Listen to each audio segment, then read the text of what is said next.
morning, everyone. Welcome to the Center for Spiritual Living, Greater Baltimore, 10 a.m. meditation. So I invite you right now, wherever you are, to just be comfortable in the place and the space that you are, allowing your eyes to close, breathing in deeply, knowing that every breath is a gift of spirit, is a gift of life moving through us. So today I want to do a meditation where I take you on a journey in which we've just spent the weekend at a retreat in a lodge in the mountains overlooking a river. Just beautiful scenery, just a beautiful location. And we've spent the weekend in spiritual practices. And this morning's part of the program involves a silent walking meditation. As we walk down the path to the river, to a glen. And so as everyone's breathing in deeply and taking in this wonderful environment, this beautiful location, walking out, walking along the path, feeling the sunlight on your body, gentle breeze, it's the perfect temperature, just being so comfortable in your own body as you walk along the path, just taking in the sights and the sounds, listening to the birds, watching the birds, looking at all the trees and the colors of the trees, the magnificent colors, as the trees are in bloom, as the leaves start to come out on the trees. Such a glorious sight to take in. So many different colors to partake of. And you just feel so comfortable and relaxed as you walk along the path, enjoying the company but not speaking. Just when you get to the bottom of the path, you can see the river. You can see the river flowing. And you're just in a glen that has a lot of trees, different sizes of trees, different colors, different shapes. Just breathing in deeply to this glorious sight. And you feel a different energy there, something that you hadn't felt before. And you just take all this in. Just feeling so full and complete, just feeling high energy. And as you stand there marveling at nature and the view and the river and the trees, you feel as if something's calling you, something's whispering to you. Recognize that you're being called from a tree. And you're drawn to this tree. And as you move towards it, you can feel this level of energy and comfort. There's no words spoken, but you're invited to sit at the root, at the base of the tree. And you find as you do this, it's just the most comfortable seat. You just feel like you are just completely at ease. And you breathe in deeply,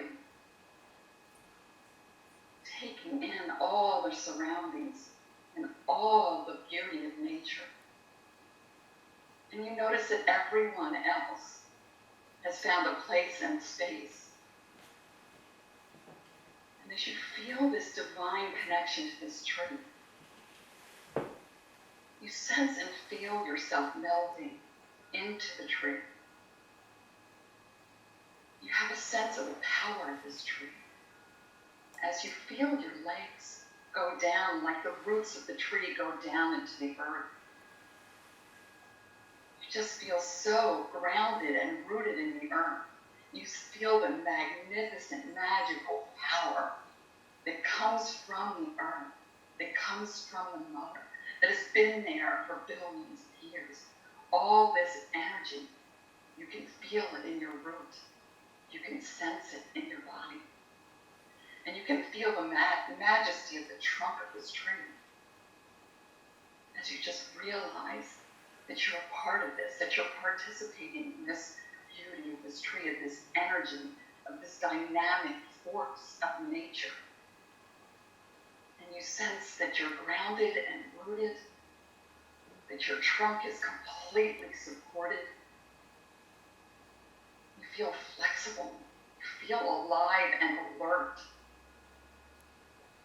As we move up, as we lift up our eyes, we see from the view of the tree.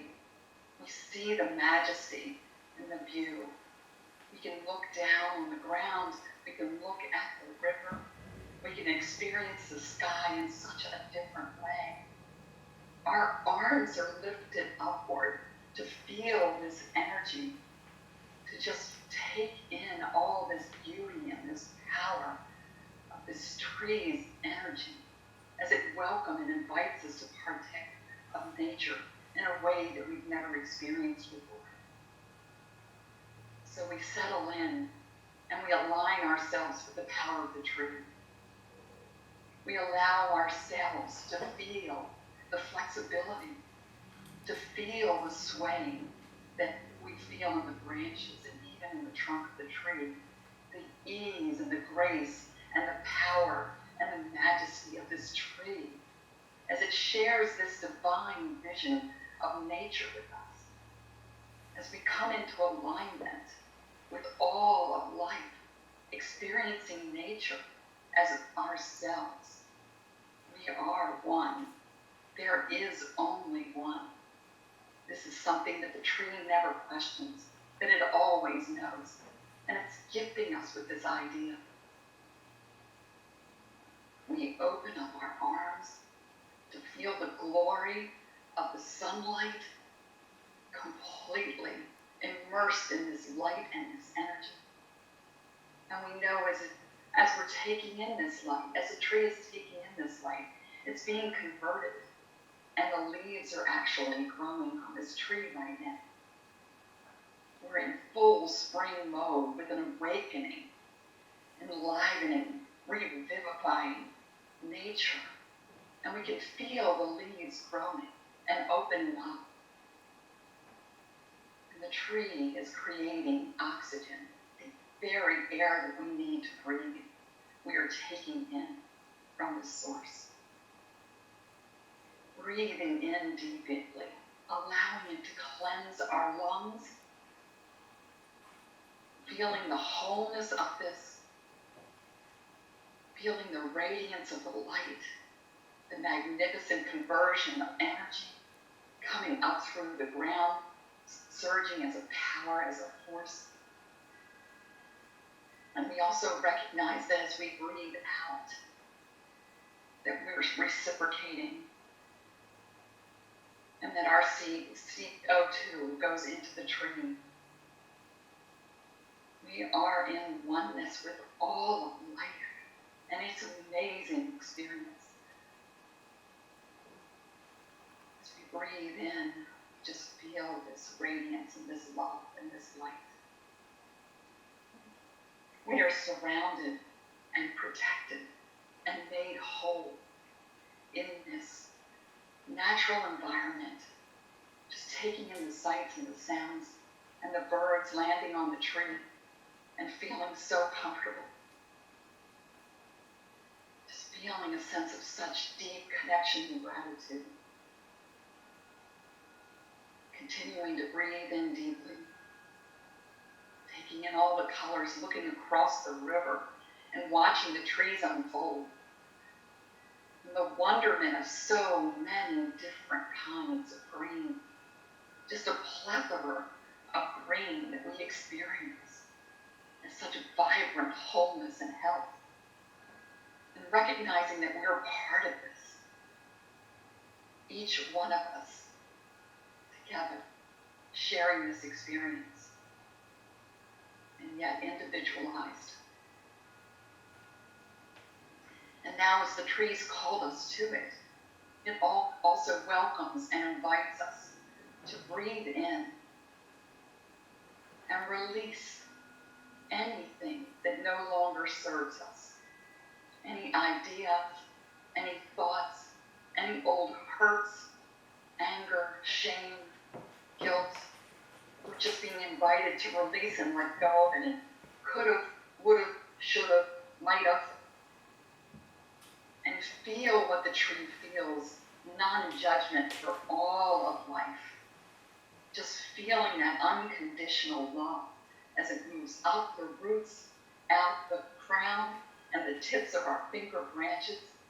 And we know that we're just letting go, letting the earth absorb anything that no longer serves our highest good, releasing into the air anything that does not work anymore, just allowing it to go.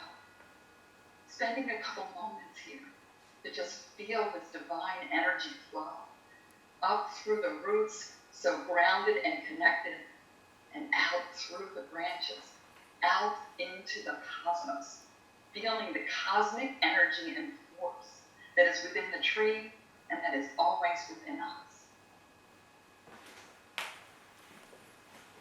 Just being grateful for releasing, breathing deeply, knowing that there is only love. And that love fills us up with such joy. We're overflowing with the abundance of life and nature that we're taking part in. We feel like we are in the flow of life in every part of it. Feeling connected, energized, perfect, whole, and complete. Breathing in, letting go, accepting and surrendering into the power and the joy and the beauty, the love and the life and the light that is our life, that is the life of this tree, that is our connection to all there is. It is a powerful feeling. And we feel that power in the tree. We feel that within ourselves. Every cell of our body is experiencing seasons and seasonal changes. And we're in this powerful season of renewal, of springtime, of awakening, the awakening of our senses, of our minds, of our emotions, being ready to just take in that which is new, that which makes us whole and perfect. We feel so aligned with this. We feel so powerful and good. We feel it within our body. We let go of any distress or discomfort, dis-ease. Breathing in, allowing all the muscles in our face to relax. We have 300 muscles in our face, and when we relax them, we just naturally form a smile. So being so thankful and grateful for being here this morning as part of nature, as part of this divine energy flow, feeling it and sensing it everywhere, in every part of us, in every cell of us, in every fiber of our being, in every organ, in every sense. Just feeling this power coming up from the root, swelling up and out through us.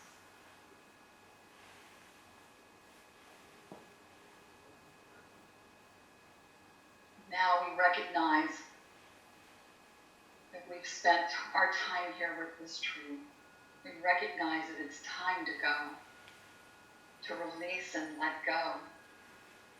And so we give such gratitude and thanks for this experience, without words, without judgment, just recognizing this connection that we've made to the tree, to nature, and to ourselves, to the oneness that is all life, exploding and expanding around us.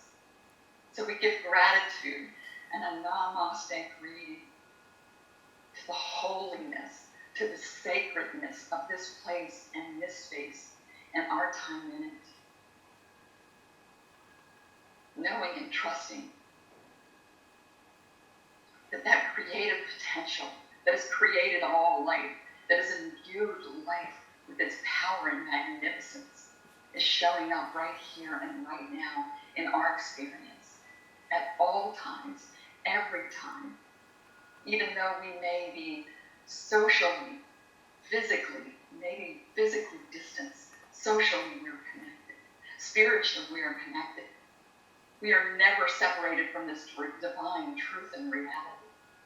And as we give thanks for this opportunity, for this connection that we made to the truth, we find ourselves moving back up the path, just feeling so energized and revitalized and so in tune with nature and seeing things through a different eye.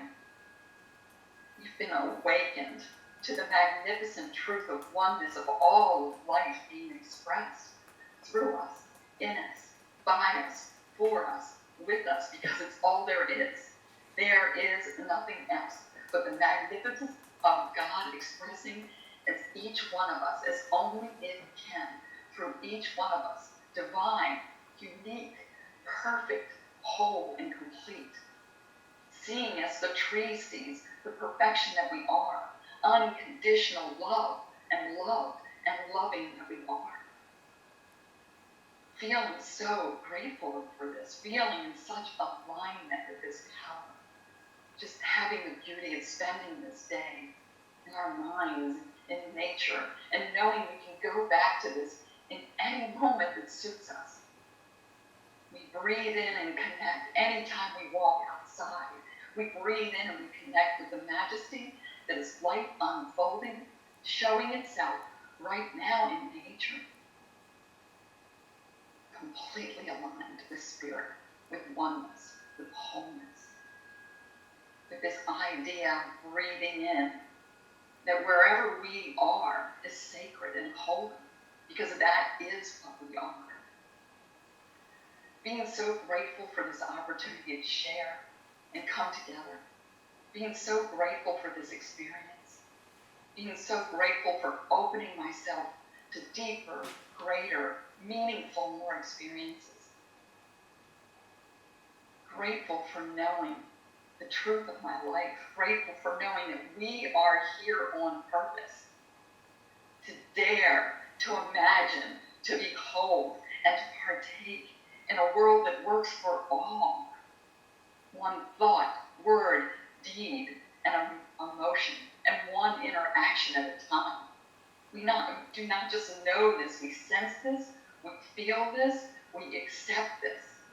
We trust and surrender into the goodness that is God, life, cosmic force, power, whatever name you give it. It is the eternal substance of all that is. And it is all that is living, moving, breathing through us now. With such gratitude, with such awe and gratefulness in our hearts, in our minds, in our bodies, releasing and surrendering as we get back to the lodge and we wait in joyous anticipation for the message that we will receive today from our senior minister, Reverend Dr. Raymont Anderson, for the music, for the message, for the interpreters. We're grateful that we're tuned in, whether we're here live or we're experiencing it later. We're so grateful for this opportunity. So we breathe in deeply, celebrating this day, celebrating each opportunity that is life. As we wiggle our toes, we wiggle our fingers, gently opening our eyes as the meditation comes to a close. We can say amen, and so it is.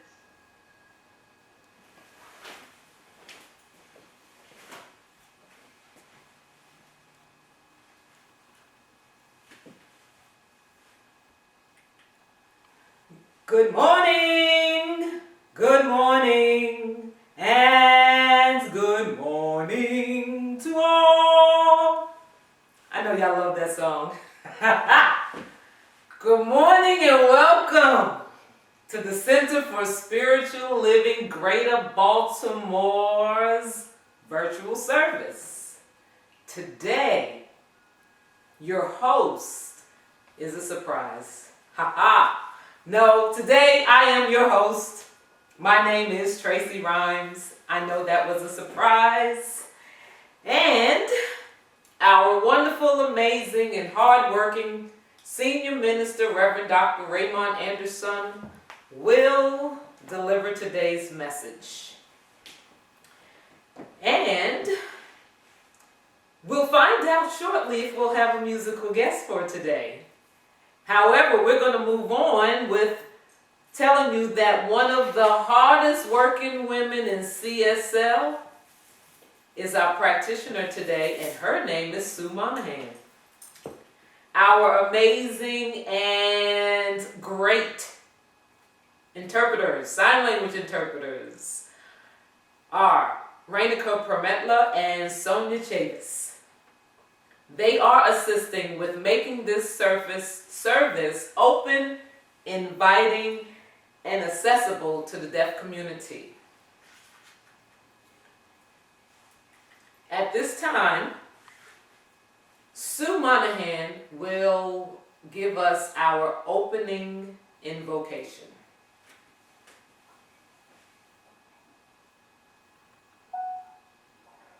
Good morning, everyone. Just breathing into this moment, breathing in and knowing that each breath is a gift of life. Knowing that that power and force, that creative energy that created all life in its likeness and image is what we are. It lives and moves and has its beingness as us because it is us. And we know that the power lies in the conscious awareness and connection to this. Today, we come together, even though we're physically separated, we are socially connected. And we can never be separated from this power and this source. It is life, it is all of life, it is life living through us. We are its divine expression. So giving gratitude for everyone that's here today, those that could not be here will listen to this later. Being so thankful to share this time for this message from our senior minister, for the ASL language interpreters, and for music. We're so grateful for this. We release this. We trust and surrender that as we sow, so shall we reap. It is done. All is well. And so it is. And so it is. Thank you, Sue. Thank you, Sue. As we join virtually, we recognize that while we are doing what is personally health conscious and collectively required to flatten the curve, we celebrate and honor the opportunity to engage socially amid being physically distant. We celebrate and honor this opportunity to stand together as a beloved global spiritual community using technology to keep us connected and spiritually nourished as we cleanse our minds and hearts in order to do what is ours to do, to demonstrate a world that works for all. If you are LGBTQIA2+ or an ally, you are invited to gather for a short 25 to 30 minute spiritual tapas that will include a brief meditation, a power talk, testimonial, and a new thought perspective. And immediately after the spiritual tapas, if you desire to remain on the call, there is a Q&A opportunity to ask any of the CSL Greater Baltimore folks a question. If you want to join us, want more information, send an email to Reverend Ray at Raymont at cslgreaterbaltimore.org or Raymont Anderson at raymontanderson.com. Guess what? I heard you say what? Board meeting today. Everyone is encouraged to attend if at all possible. This way you can stay informed and find ways you may be able to serve with such things as the new building search committee, community service, and social event planning. There's so much that you can participate in. All right, say it with me. Prayer works. Come on, one more time. Prayer works. You know, we as a community continue to treat and move our feet, knowing the truth for everyone around the planet. The CSL Greater Baltimore practitioners are available if you want specific prayer for yourself, your family, or another. Prayer is available after today's service, and prayer requests can be sent at any time to info@cslgreaterbaltimore.org. Okay, so Norm Hoagland has worked as a full-time singer, guitarist, and songwriter in the Baltimore, Washington area since year 2000. His many experiences have given him a rich palette to draw from as a singer-songwriter. Norm's love and respect for all of life, people, plants, animals, the earth, is what motivates him to keep on writing and singing. Norm has been a religious science practitioner for over 10 years. He considers writing songs about love, giving, and thankfulness to be a large part of his lifelong spiritual practice. And to learn more about him, you can visit his website at www.normhoagland.com.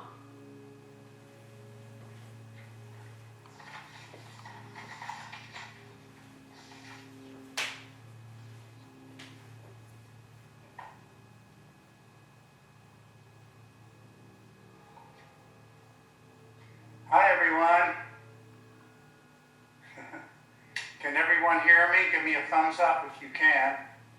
I had a little trouble getting onto the Zoom thing today. I have been successful before, but whatever. I'm glad everything is going now. So I can smile. And this song is called Rise Up. And that's what we want to do, rise up and tell a different story. Oh, I was down, but that was yesterday. I was sinking in a hole and I couldn't get up. But just this morning, I began a new way. I'm changing my mind and I will rise up. I will rise up, rise up. I've changed my mind and I will rise up. Rise up, rise up, I've changed my mind and I will rise up. Watching my thinking, I will stand at the door, I will not let in the thoughts that I let in before. And if they come back to my mind anyway, I'll just say hallelujah, just send them on their way. I will rise up, rise up. I've changed my mind and I will rise up, rise up, rise up. I've changed my mind and I will rise up.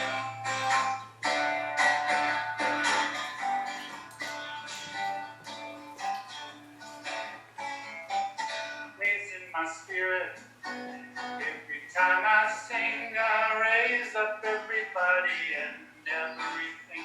Light is a candle. I'll turn up the flame. I will thank all the universe every day. We will rise up, rise up. We've changed our minds and we will rise up, rise up, rise up. We've changed our minds and we will rise up, rise up, rise up. We've changed our minds and we will rise up, rise up, rise up. We've changed our minds and we will rise up, rise up.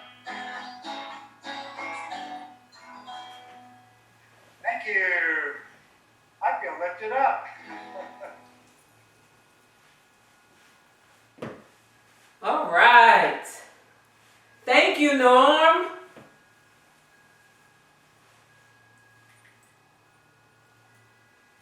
All right. There we go. Okay, so now Sue Monahan, who I wanted to make sure I mentioned, she was the one who led the pre-service meditation, and thank you for that meditation, Sue.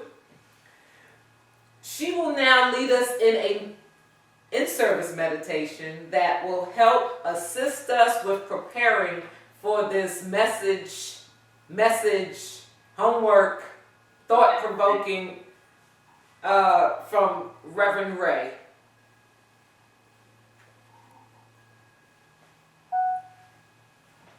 Good morning again and welcome. So I just invite you to get comfortable in your chair wherever you are.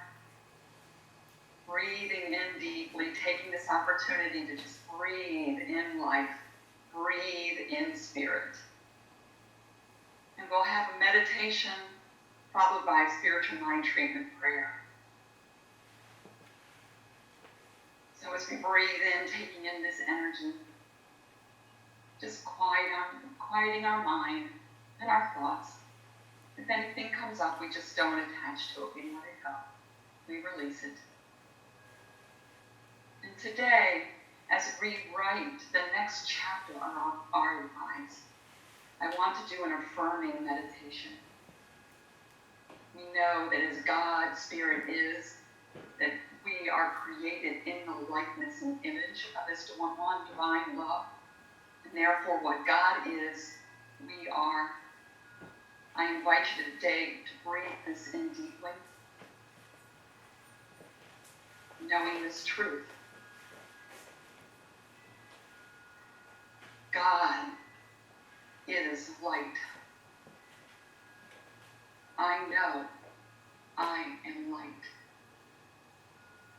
I accept that I am a light in the world. I surrender into the goodness which is the light of my life and in my life now. God is beauty. I know I am beauty. I accept that I am beauty expressing. And I surrender into the beauty that is within and without at all times. Breathing in, God is peace. I know I am peace. I accept that I am peaceful.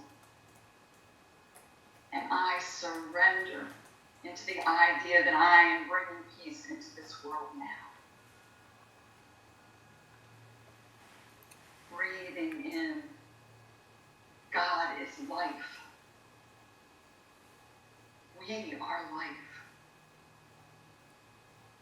We accept that life is unfolding through us. We surrender into the idea of the divinity of all life, and the highest God and the innermost God is one. Breathing in, God is power.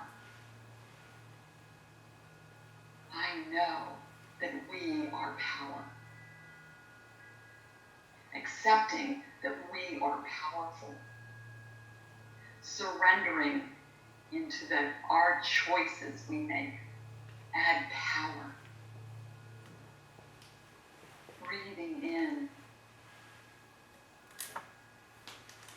God is love. We are love. Accepting the unconditional lovingness that we are. Surrendering, knowing that love is all there is. Breathing in. God is joy. Knowing we are joy. Accepting that we are the joyous expression of the divine infinite source. And surrendering into the joy that surrounds us and enfolds us in each and every moment. So as we breathe into these I am statements, it's really something we can do anywhere at any time that uplifts and gives power to us. Breathing in and knowing the truth that right where we are, God, Spirit, Creative Presence, Cosmos, Force, whatever name you give it, it's all that there is, and we are immersed in it. We are in the flow that is life, that is joy, that is beauty, that is love, that is life, that is light. It is expressing from each one of us as only it can, individualized, divine, unique, perfect, whole, and complete. As we breathe into this truth and understanding, we let it be revealed through us as the abundance of life, as wholeness, of health, of financial security, of love, of understanding, of recognition.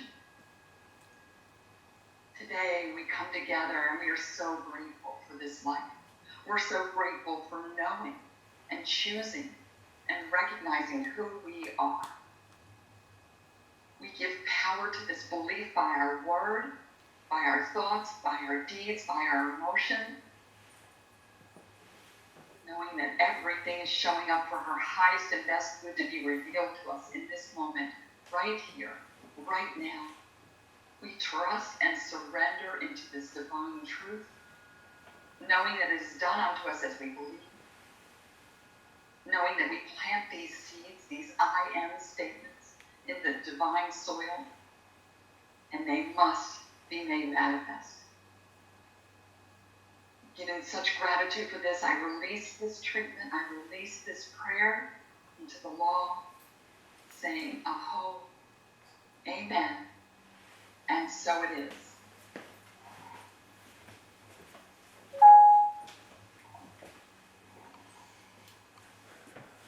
And so it is. Thank you, Sue, for that meditation. Okay, so it is now that time of service where we get fed, led, taught, assigned, a toe or two or three or four stepped on, and all that other good stuff. I give you Reverend Dr. Raymont Anderson. Da-da-da! So, before we start, in case those of you were not able to see Jim, because I think it was Jim that posted it, Jim's message about our earlier experience of video, I don't even know what word I want to call it, nonsense. So I just want to say, if you were on during that time, apologies, but know that the powers that be are working on ways to eliminate any future possibilities for those who are not of like mind, of like spirit, of like experience, finding ways for them to no longer be able to try to disrupt what we are here to do. Just so you know. So let's breathe as we prepare for today. Because as Tracy said, today's message, it's going to be another one of those ones where it's about us doing the work. So let's jump on in. So the theme for the week, the theme for the month is Bright Beginnings. The theme for the week is this thing called Unwritten, which I termed, what are you writing today? What are you, specifically you, as the author of your life? What are you writing today? The theme or idea is creativity, infinite possibility, and that we are co-creators of our own life. Imagine you are a famous author, such as Stephen King, Margaret Atwood, Dan Brown, or Octavia E. Butler. If you don't know any of these people, your first homework assignment is hit the library, because you need to at least know who these people are. Even if you don't read their stuff, you need to know who they are. But anyhow, and the story that you are writing is your life. So you're the author, such as them, and what you are writing is your life. What kind of story do you write? Who are the characters and what is the plot? Knowing that each of us has a divine authority. We have the divine authority of our own lives, knowing that we have access to creativity and infinite possibility because we are the co-creators of our life. We can die daily to our old ways and choose a new day, a new story. The future is unwritten or yet to be written, and we are always at choice. So if we know this, then it becomes more of our accountability, our responsibility to be great stewards of our authoring abilities. But let's ask a question for a second. So we know in this whole literary field of stuff, there are different genres. So pause for a moment and look at your life and ask yourself, which genre of literary art has your life been thus far? Has your life been a drama? And if so, has it been a comedy or a tragedy? Your life work of fiction, meaning it's been a mystery, it's been, horror, it's been suspense, it's been a true detective story. Like, what has your life been? Nonfiction, poetry, etc. So just pause for a moment and breathe in and ask yourself, thus far, if my life were a literal book that someone could go to Barnes & Noble to pull off of a shelf, what genre would the book be listed as? And then ask yourself, are you okay with that? Because if we're not okay with it, then we need to change that moving forward. In this moment, moving forward, change it. But if we are okay with it, meaning we want it to continue, not that we are judging it in any way, shape, or form, but that at this point, if it's been a horror story, do I want it to continue to be a horror story, in other words? Or was it a horror story that I am now shifting and transforming and turning into an amazingly beautiful work of poetry? I get to choose that. But we have to be realistic about what has it been, what is it now, and what do we desire it to be. Oprah Winfrey says, you are the author of your own life. Don't let others define it for you. Real power comes to you by doing what you are meant to be doing and doing it well. So how do we, if we do, allow other people to define our lives for us? How many of us have or had parents who said, you young lady must go to law school, medical school. You young man must play high school football and get a scholarship to be, the next draft pick for the NFL. You must be. You have to. Your grandfather was and his father before him was, and I'll be darned if you're not going to follow in these family footsteps, young lady, young man, young whoever you are, whippersnapper, you will do this. And so we did it, feeling unfulfilled, miserable, because we were not doing what we knew was ours to do. So we halfway did what someone else wanted us to do. So if we're going to today choose a new life, a new path, a new way of living, then we have to be realistic and break away from the old ways. So there's this funny, I think it's Progressive commercial, where they say, are you becoming your parents? Well, we can't prevent you from becoming your parents, but we can prevent you from whatever. So there's this humorous idea that if we don't change the story of the past, then we simply fall into a default setting of what we're doing. And it becomes the same old route, same old stuff. So business as usual, it's the same old story. It's just, first it was in hardback, and now it's the same story, but it's paperback. It's the same story, and it's a Kindle book, but it's the same story. Do you catch yourself saying the same things your mother used to say? Do you catch yourself wearing the same kind of clothes your dad wore? Cutting the grass in the same way? Shopping for the same kinds of spam? Really? So if that's what we want, good, great, and go for it. But if we're going to change this into a world that works for all, then some of these paradigms need to be challenged, need to be shifted, need to be changed. How much of your current library, not library, but your library is based on a collection of books that you really, really, really need to discard?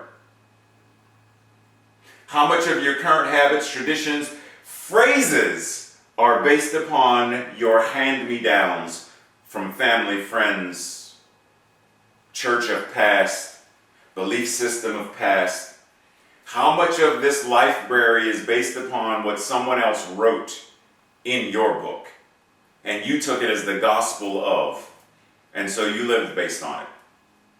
You know, sometimes, as many of you know, when we got into this new house and I was setting up my library, there were a lot of books that was like, yeah, no, this is no longer relevant to my library. So some of them I donated, some of them I got rid of, shredded or recycled, and some of them I kept. It's time for us to go through our library and determine what manuscripts, what texts, what documents are worth keeping and revisiting. There are some books that are classics, and we've read it before, and we continue to read it. Many of us in this teaching have read The Science of Mind or some New Thought reading materials at some point, I would think.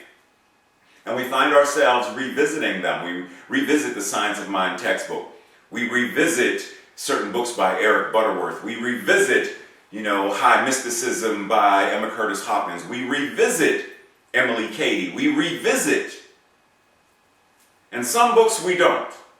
Now is the time to assess what books are worth rereading, recycling, and just simply throwing away. Science of Mind. Ernest Holmes says, as people unfold, whereas a man unfolds in his mentality, the law automatically responds to that person. Now hear that for a second. As a person unfolds in their mentality, the law automatically responds to them. The way to work. The way to work is to begin right where we are and through constant, let's backtrack. The way to work is to begin right where we are right now and through constantly, not once in a while. Do you breathe once in a while? Like, are there certain days where you didn't breathe? No, you breathe constantly. So constantly applying ourselves to the truth. We gradually increase in wisdom and understanding. Through this constant practice of this, we grow constantly, increasing in wisdom and understanding. For in this way, and that's probably supposed to be alone, in this way alone will good results be attained. It is only through constant practice and understanding how this principle works, how the law receives our thinking and acts accordingly. This is the only way that results, because it's already happening. Results are already what's showing up. There's already a library. There's already habits. There are already traits. There are already qualities. There's already an experience that we are engaged in. Question is, once again, is it what we want to be engaged in?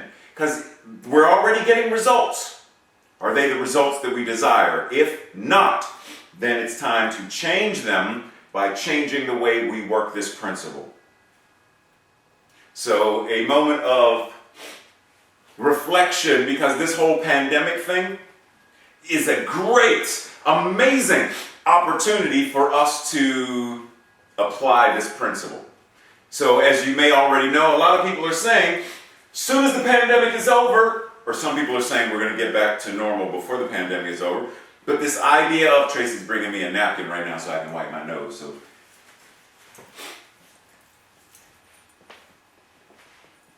back to normal.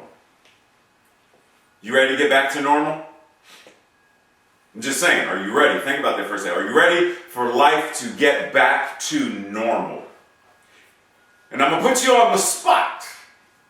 If you're ready to get back to normal, give us a thumbs up. And be ready. Be ready. But if you're ready to get back to normal, thumbs up, high five, something. Just recognize, wave a hand, something, so that we can watch and identify who you are. Because there's this idea, getting back to normal. Let's pause for a second and recognize that in Italy, the previous normal was water that was cloudy and was murky. And now, due to the low traffic, the low population doing what we had been doing, you can actually see the bottom of the canal. You can see fish. Swans have come back.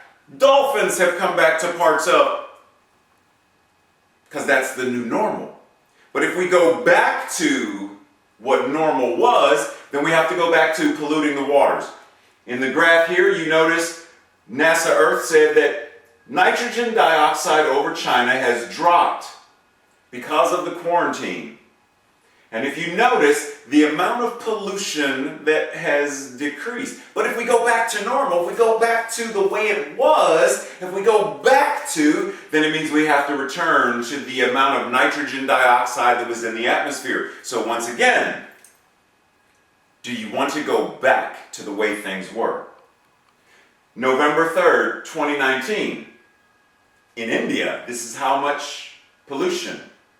March 30th, 2020. Once again, let's see this. How cloudy, how clear. Do we want to go back to how cloudy? Or do we want to maintain a clarity of consciousness moving forward? Cloudy consciousness, clear consciousness. Do we want to go back or do we want to go forward? Cleaner water, cleaner air. This is where we have gotten as a result of this thing called pandemic. Why can't we take this as an experience and an invitation to understand that we get to shift in this moment right now how we show up in the world? Oh, but I hear you saying, yes, the coronavirus, the pandemic, has affected far more than just the environment of air and land and sea. Black Americans are being hammered by a double pandemic, COVID, and the way that the healthcare system is showing up in relation to care for African Americans. It is showing such great disparity and lack in the current system of healthcare. The FBI warns of a potential surge in hate crimes against Asian Americans during the coronavirus. The thing is, the hatred and xenophobia that people felt toward Asian Americans existed before the coronavirus.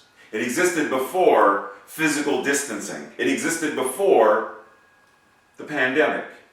The pandemic is simply giving these people the opportunity to express their hatred. So once again, do we want to go back to the way things were? Business as usual, the status quo of that consciousness? Or are we ready to write a different story moving forward? If so, then it starts with us individually so that we can transform and change it collectively. Am I willing to reframe the language I use? Am I willing to change the way I think about things? Am I willing to speak differently about these things? If not, then yeah, it's business as usual. But if I'm going to challenge myself to write a different story, I'm going to change how the protagonist interacts with the antagonist. I'm going to change the way the plot is unfolding. And I'm going to change the way this is resolved so that what was does not have to be what is. Robin Hobbes said, "Look forward, not back. Correct your course and go on. You cannot undo yesterday's journey. You can't undo what was, but you can undo the way you relate to it. I cannot change any of the trauma, abuse, pain that I experienced growing up. I can't change it, but I can change how it affects me today. I can change my perception of how I choose to live through it today. In the same way that the vast majority of people are talking about social distancing. During the time of the pandemic, we must engage in social distancing. Get away from one another socially. But we reframe that. For those who were here earlier, you heard Sue mention it a couple of times. Physically distant, but socially engaged. Right here, right now, we are socially engaged via this amazing technology. We are connected through the internet. We are connected through phones and webcams and laptops and Zoom. We are connected in ways that several years ago we wouldn't have been able to be connected. So we're not socially separate. We are socially connected and engaged while being physically distant or separate. So you can't change what was, but you can change how you relate to it now. You can change the perception of it in the now so that the new page is filled with a new story. But it takes work. There's a woman on Instagram, Sonia Renee Taylor, who says, "We will not go back to normal. Normal never was. Our pre-corona existence was not normal, other than we normalized greed, inequity, exhaustion, depletion, extraction, disconnection, confusion, rage, hoarding, hate, and lack. We normalized that. Many of us simply said, it's the way things are. We're simply human. What can little old me do? We normalized it.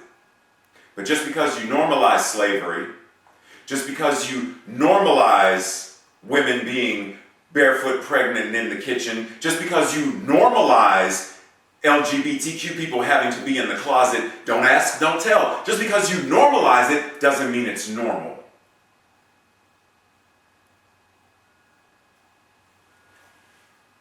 We should not long to return, my friends.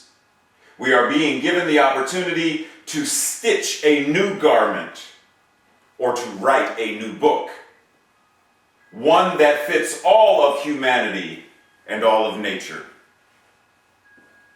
We're given an opportunity right here and right now to change, to shift, to evolve. not to try to go back to something that never truly was, but to move forward into a world that works for all based upon what we know can be. But we have to be willing to do the work once again. Each day, every single day is a new opportunity to write, revise, and edit our life stories. Each and every day. Each and every day. It's a new opportunity. The past is not undone, but the impact of the past on us in the present can be reinvented and rewritten. So I no longer need to talk about myself as a victim of. Nor am I a survivor of. Not now. Because where I am in my consciousness, in my being, I'm thriving. So in spite of, I'm thriving. Are we willing to do the work daily? To die daily? Think in mind of our Easter service and the idea of Christ was crucified, died, buried, and rose. Jesus, the Christ. And the Christ being this aspect of our consciousness that in this space of end, transition, new beginning, each day something can end as we transition into and start anew. Every single day. Think about it. We're doing it right now. We breathe. When one breath ends, there is a pause.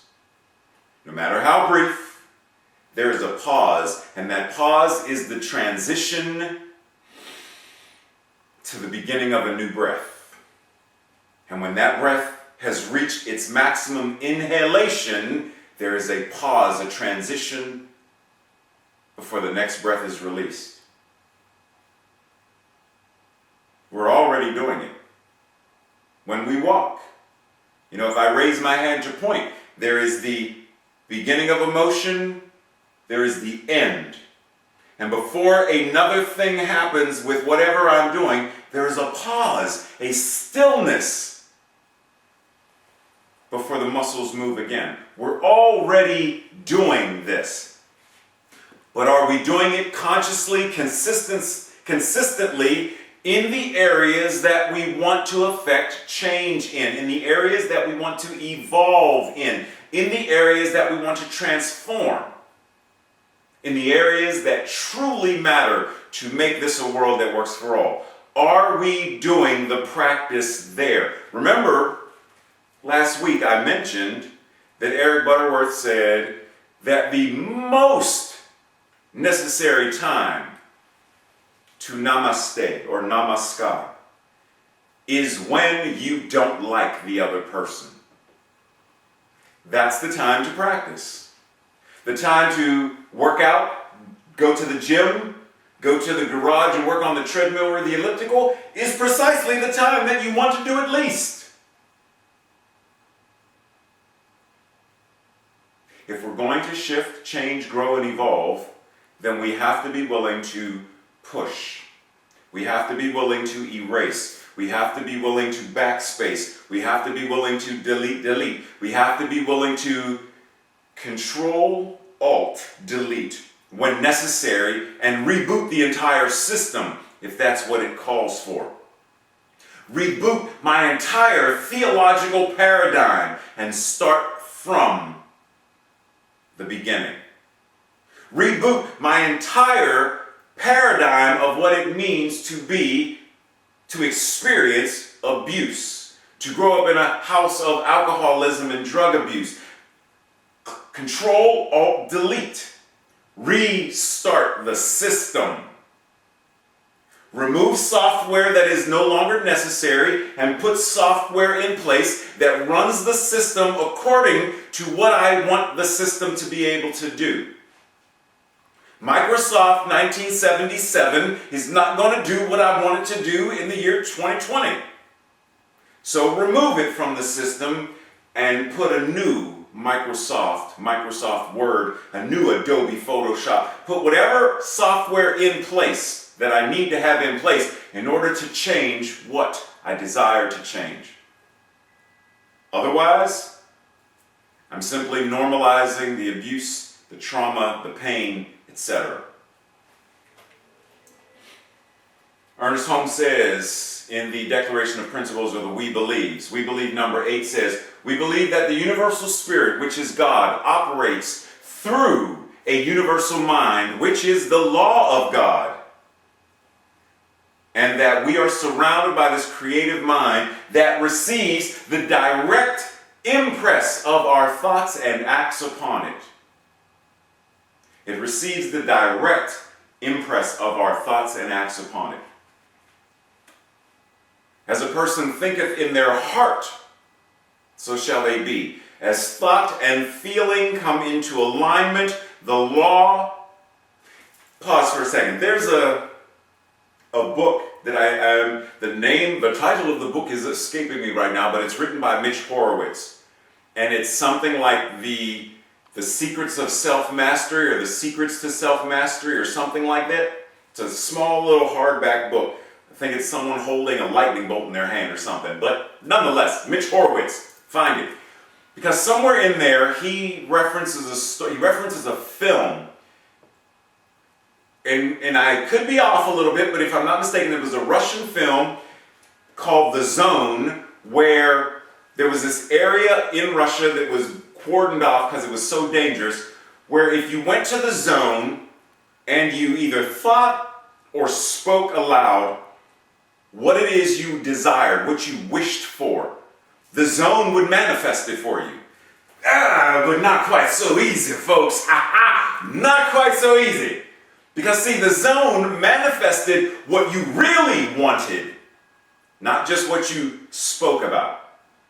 And specifically, it references there's one guy who goes to the zone, and what he thinks he wants is his dead brother. He either wants him to be back alive or he wants time with him. And so he goes to the zone wishing for his brother's return. But that's not what he really wanted. What he really wanted was money. And so the zone gave him money because that was his deep down desire. He wanted wealth. And so the zone gave him what he wanted. Not just what he said he wanted, but what he really wanted. And he felt such guilt because of it, he took his own life. Because he felt like, but I thought I wanted, but apparently I didn't really want my brother back because that's da. See, we can say we want enlightenment. We can say we want to be healthy. We can say we want to feel great. We can say we want to be wealthy. We can say we want to be prosperous. We can say we want this, and we can say we want that, and we can say it all day long. But demonstration is what matters. If the law is taking what we think, what we feel, what we speak, and how we show up, and the law is saying, yes, based upon thought, word, feeling, and action, this is what the demonstration will be, then we really may want to get down to brass tacks about, what do I really want? Am I just delivering lip service? If I want there to be a world that works for all, am I demonstrating that in my own life? Am I cooperating, collaborating, communicating with my neighbors? Am I cooperating, collaborating, and communicating with the person at the grocery store? Am I cooperating, collaborating, and communicating with my children, with my family, with my community? If I'm not, then somewhere there's a disconnect. Somewhere there's a thought, there's a belief, there's a paradigm that is blocking me from what I'm saying, what I'm feeling, what I'm speaking, and what I'm doing, and recognize that the law receives the direct impress of our thoughts and acts upon it. And when it says thoughts, it's not just talking about what we think, because I can think all day long. I'm a millionaire, I'm a millionaire, I'm a millionaire, I'm rich. I'm a millionaire, I'm a millionaire, I'm a millionaire, I'm rich, millionaire. I can think it all day long. You know, Oprah and I are best friends. I can think it all day long.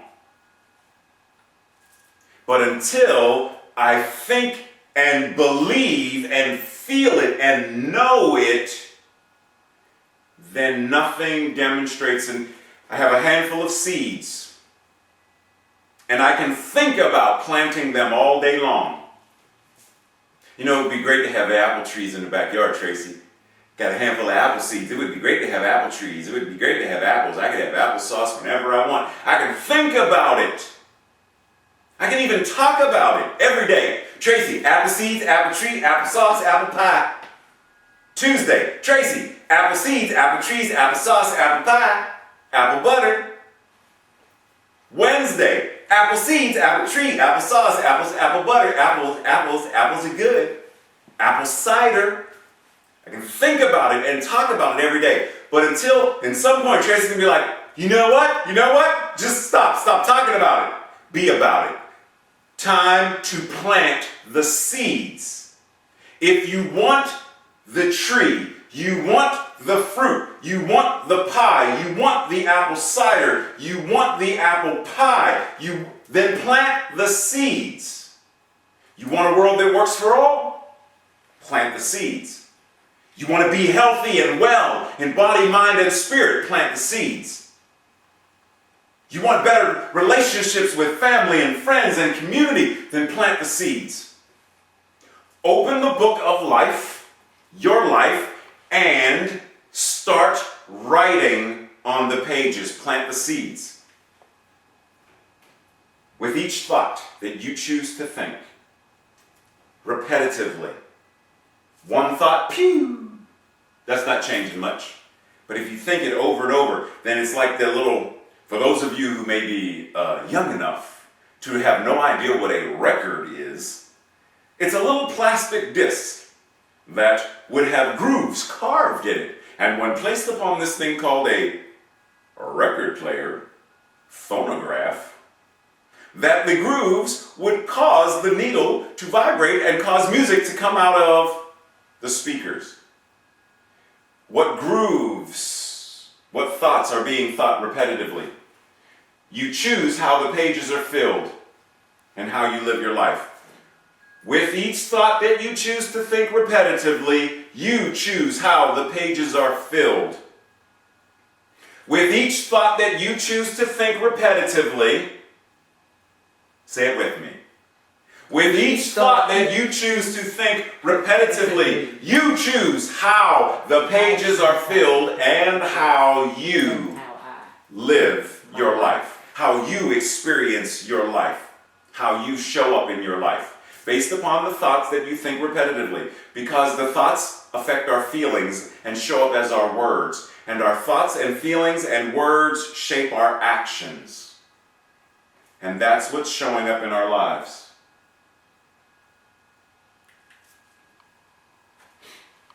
Natasha Bedingfield, it's a song called Unwritten. And I guess Rainica's the one interpreting for me right now. Rainica used to perform this song by her called Unwritten. In fact, when we get to the point where we are at the center once again, live and in person, yes, hugging each other again, so yes, that'll be back. But it'll be back in terms of hugging, but it's a new consciousness of how we will relate. But nonetheless, one of these days, Rainica's going to perform this song at CSL Greater Baltimore. Sorry, Rainica. But Natasha says, feel the rain on your skin. No one else can feel it for you. Only you can let it in. No one else can speak the words on your lips. Drench yourself in words unspoken. Live your life with arms wide open. Today is where your book begins. The rest is still unwritten, or right now being written. Right now, today, it's being written in this moment with these thoughts, with these words, with this emotion. And with whatever action it is that I'm engaging in, that is what I'm writing in the book of my life. Those are the seeds that I am planting in the garden of consciousness. Those are the thoughts that the law is receiving the direct impress of and acting accordingly.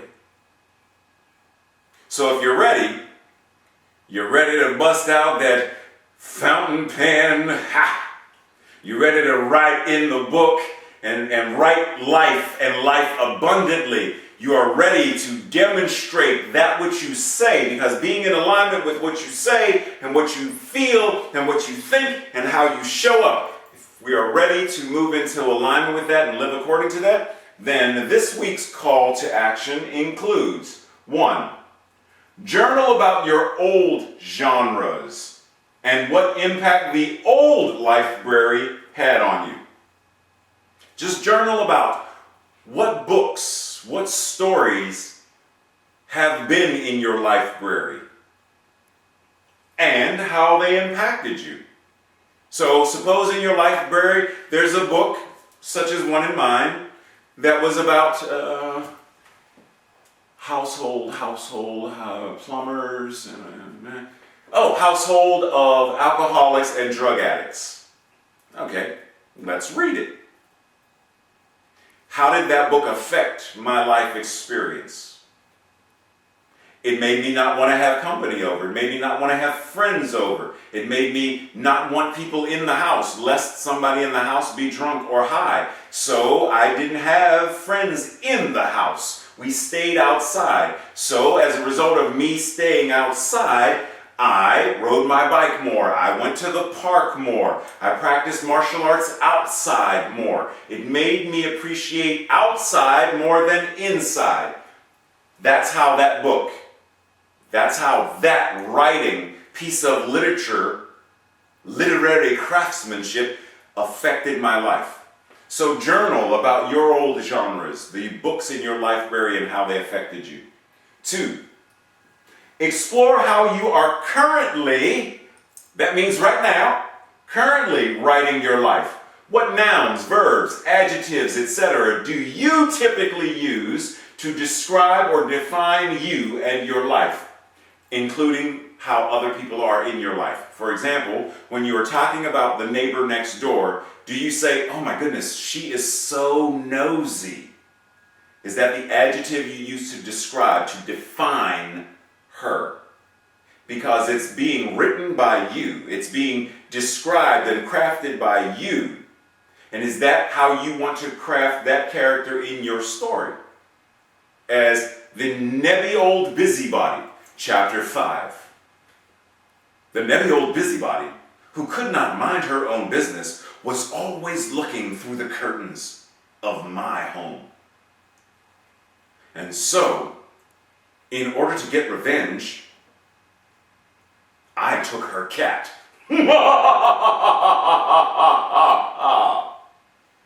Is that the story you want to tell? The story of Hatfields and the McCoys, of she's so nebby, so I'm going to take her cat. I'm going to keep it for a couple of days, and then I'll put it back in the yard. But I just want her nebbiness to go somewhere else. Really? So think about, how are you currently writing your story? What stories are you telling about the political leaders of the country? What stories are you telling about the pandemic? What stories, because it's being filtered through you. So if you tell stories of muck and yuck, and that's like the dominant muck and yuck, then, muck and yuck is what I smell. Muck and yuck is, I taste muck and yuck. Nah. Is that what you want? Because if not, then we have to change it. 3, imagine you are an author writing a book about you. Write, like this is the thing, actually write the introduction as a kind of blueprint that can shape your day. For example, this is the introduction to a book about me. Laughter. The house was filled with laughter as Ray found humor and joy in each moment. He laughed as the neighbor's dog chased the goose. He laughed at the llama onesie Tracy wore to work. He laughed just because he could and it made him 10 times happier because joy was the default setting of each day. Like literally, I invite you to write a chapter, the introduction to the book of you, making that sort of a declaration to, this is how I'm going to live my life. Another book by Mitch Horowitz is The Miracle of a Definite Chief Aim. And it's basically a statement. What is your reason for being here? Reciting it daily. Living by it daily. Sort of like this. The introduction is setting the tone for the book. The moment you read this as the introduction, or if it's a prologue, you sort of get the idea where the book is going to go. Write one for yourself as this is how I am choosing to experience my life. And once again, handful of seeds that are never planted do nothing. A book that's never written does nothing. It's time to actually sit down and do the work. The affirmation for this week, I'll say it first. Then as you are feeling so called, join in with me. Today, I write the unwritten chapter of my life, free from the past, and author the life that I desire to live. Together. Today, I write the unwritten chapter of my life, free from the past, and author the life I deserve to live. I put deserve. I changed it. I know, I'm sorry. I changed it midstream, yes, because something in me at that moment said, it's not just what I desire to live, it's what I deserve to live. Knowing that there is only one power, one presence, that which God is in every form. Then when Yeshua said, I came that you may have life and have it more abundantly, it's because we deserve to have life and have it more abundantly. So I'm choosing to author the life that I desire and deserve to live. So at this time, I welcome back to the stage the musical artistry of a man. I got ready to go to Tab and Cats, but I'm going to leave Tab and Cats alone for right now. But at this moment, I would like to welcome back the musical artistry of Norm Hoagland. Let's put our hands together, waving, clapping, cheering. Bring on, Norm! Yes! Amen.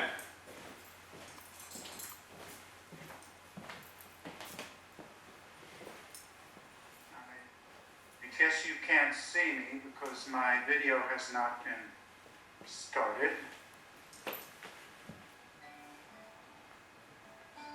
But you can hear me, right? I'm going to play the song that I wanted to play for my second song because I came in late. All right, maybe you can see me now. There we go. And I wrote this song just a few weeks ago on St. Patrick's Day, and I was very unhappy because I wouldn't be able to play any of the gigs I had for that day. But I went into my backyard, and a bird changed everything for me. It was so beautiful.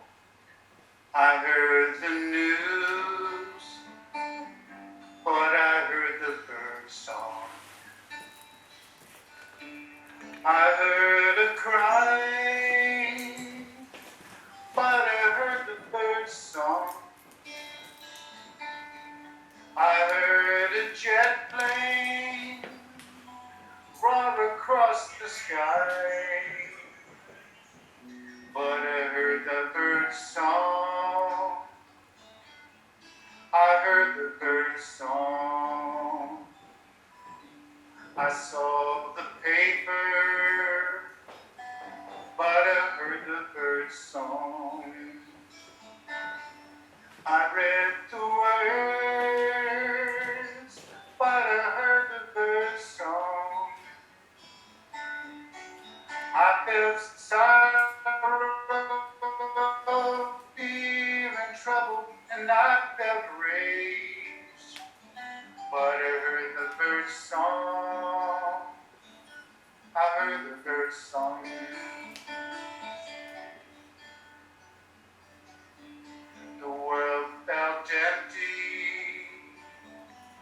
but I heard the bird song.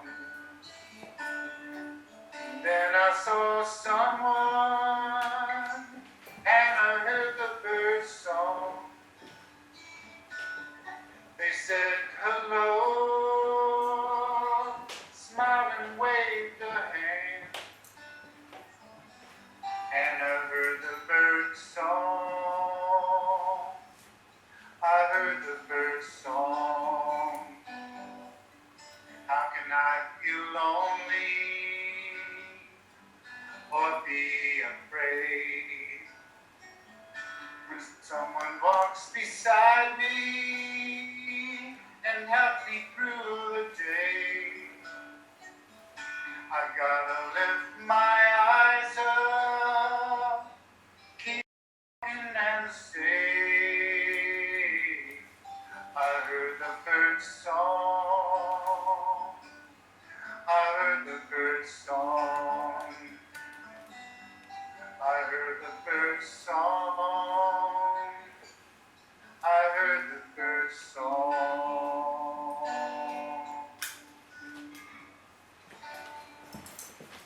Listen to the birds.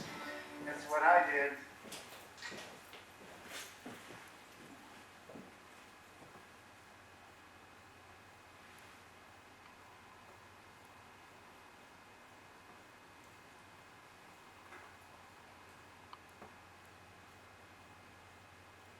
Oh, I'm on now? Yeah, no, but I'm on. Yeah, do I have sound? I have sound? You sure?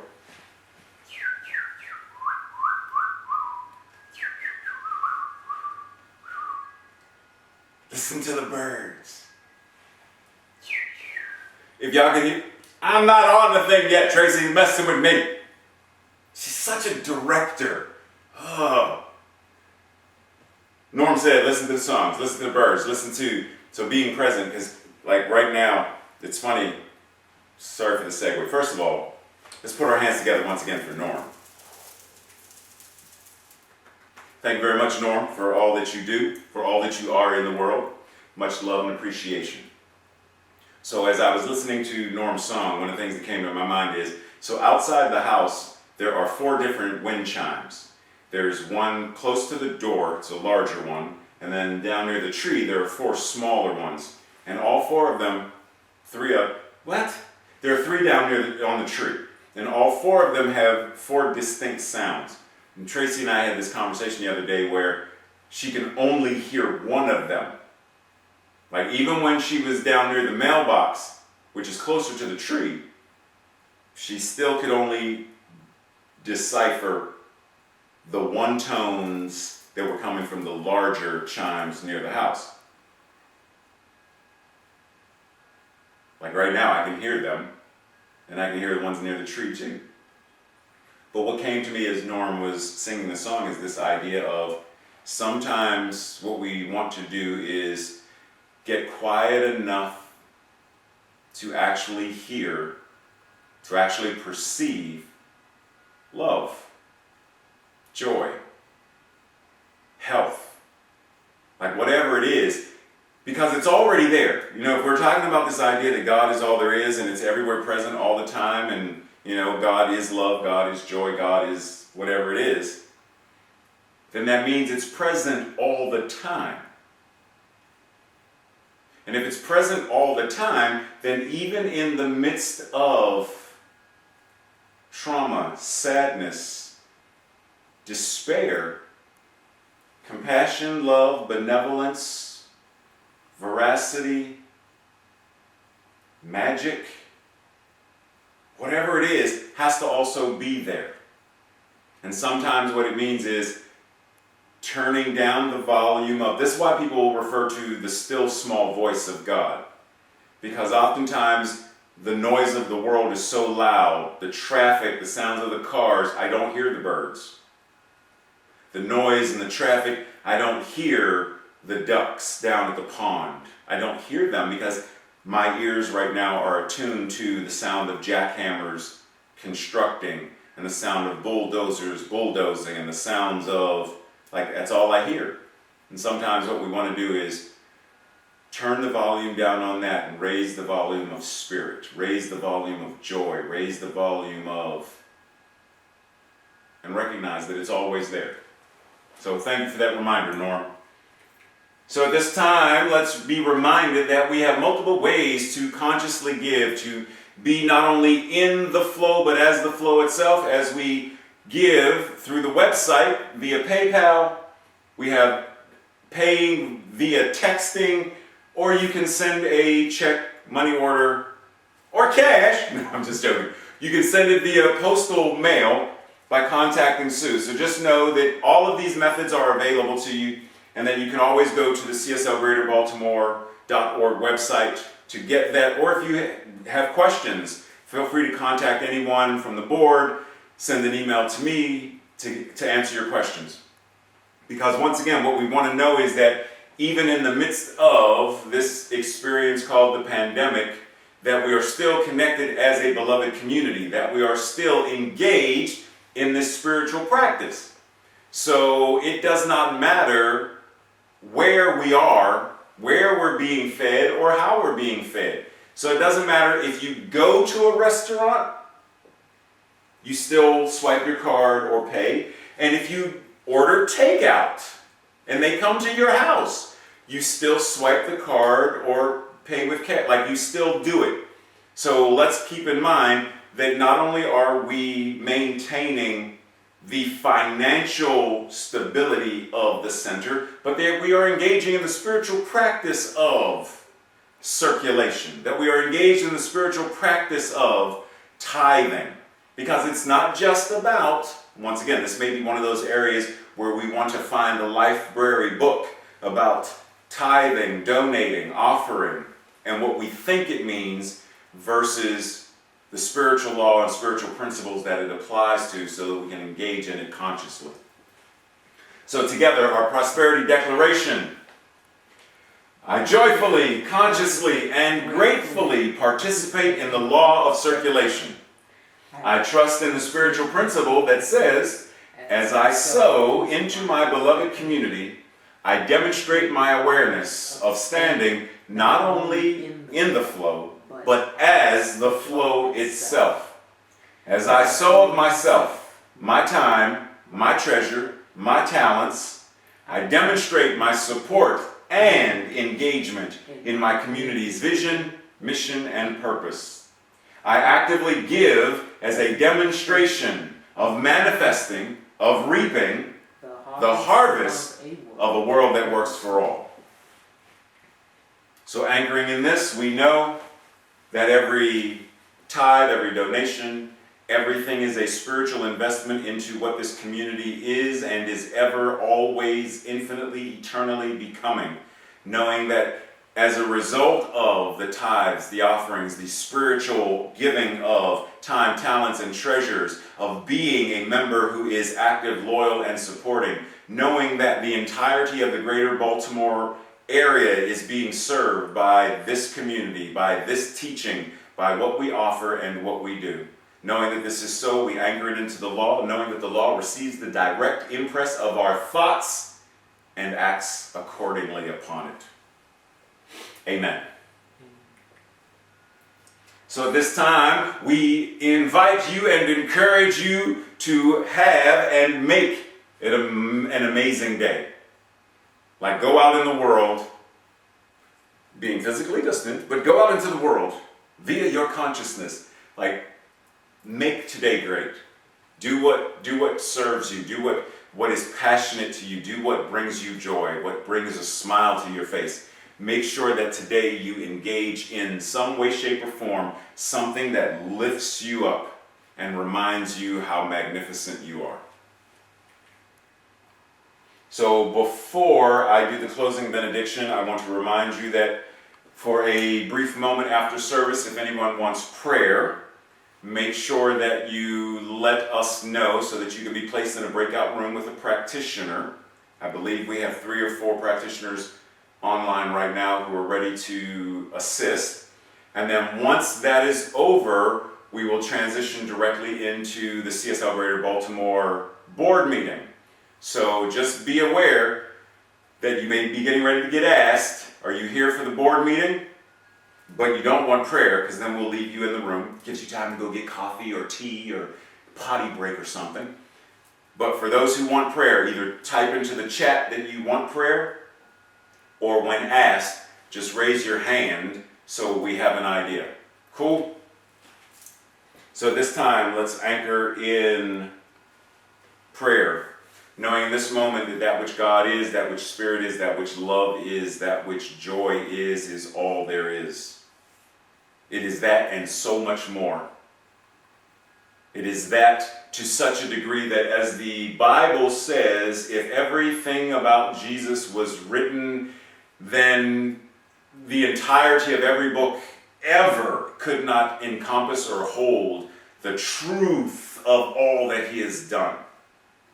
And so we know that that which God is beyond explanation. It is beyond words. It is beyond paragraphs. It is beyond volumes of encyclopedias. And that which it is, each and every one of us right now are. We are that which is named and that which is unnamed, that which is infinite creative potential, demonstrating and showing up. We are the absolute, showing up in individualized, incarnated forms, right here and right now. Spirit breathing itself as each and every one of us. And so as service ends, we know that our being of service, our continuing to be beings in service to the world continues.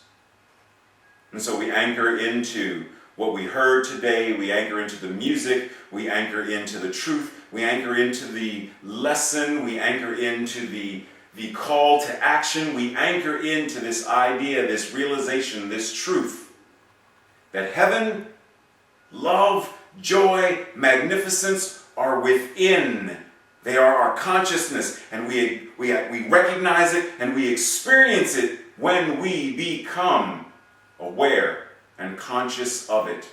When we recognize our innate divinity, we see it, we hear it, we feel it, we are it.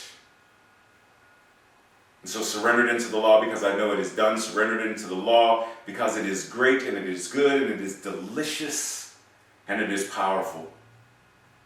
I simply allow the law to do what it is already doing. And so it is. Amen. Blessings. Love you much. And see you momentarily if you are staying for prayer or for the board meeting. Thank you very much. Be well. Live long and prosper.